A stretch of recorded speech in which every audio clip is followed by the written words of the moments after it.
పాకిస్తాన్ లాంటి ఒక చిత్తడి అడవిలా అక్కడ మనుషులు కాక ఆకలి తీర్చుకోవడం కోసం ఒకదానిని ఒకటి వేటాడుకునే మృగాలు తిరుగుతున్నట్టుగా మారిపోయింది.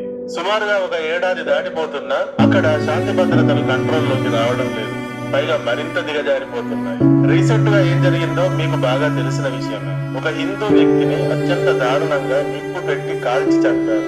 మనుషులు మనుషుల్లా కాక వారు క్రూర మృగాలుగా మారితే మాత్రమే ఇంత దారుణం చేయగలుగుతారు. అంత హృదయ విదారకమైన సంఘటన ఇది. మన హిందువుని ఎంత దారుణంగా చంపారు అంటే వింటుంటే నిజంగా గుండెలు బర్రెత్తుతాయి.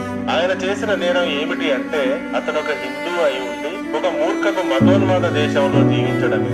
ఉన్మాద మూక ఊరేగింపుగా వెళ్తూ దీపు చంద్రదాస్ అనే ఆయనను పట్టుకుని లాక్కు వెళ్లి కొట్టి చంపేసి ఒక చెట్టుకు వేలాడదీసి నిప్పంటించి కాల్చారు. దీపు చంద్రదాస్ హత్య పైన వచ్చిన మొట్టమొదటి వార్త ఇది. కానీ ఈయన హత్య వెనక విస్తుపోయే అసలైన నిజాలు ఉన్నాయి. చెప్తే ఆశ్చర్యం కలుగ. కొద్దిసేపు తాము మనుషులే అన్న సంగతిని మర్చిపోయారు. దీపు చంద్రదాస్ ను చంపిన వీడియోను నేను చూపించలేను, మీరు చూడలేరు. ఒకవేళ చూస్తే మెంటలీ డిస్టర్బ్ అవుతారు. వీకెండ్ మొత్తం స్పాయిల్ అవుతుంది. లైట్ హార్టెడ్ ఉన్న వాళ్ళు వామిట్ చేసుకుంటారు. అంత ఘోరంగా చంపేశారండి. యూట్యూబ్ గైడ్ లైన్స్ కారణంగా దాన్ని రిలీజ్ చేయలేను. మన ఇండియన్ యాప్ అయిన అరట్టెలో రిలీజ్ చేస్తా. అక్కడ రెస్ట్రిక్ట్ కాలేదు అంటే మీరు చూడ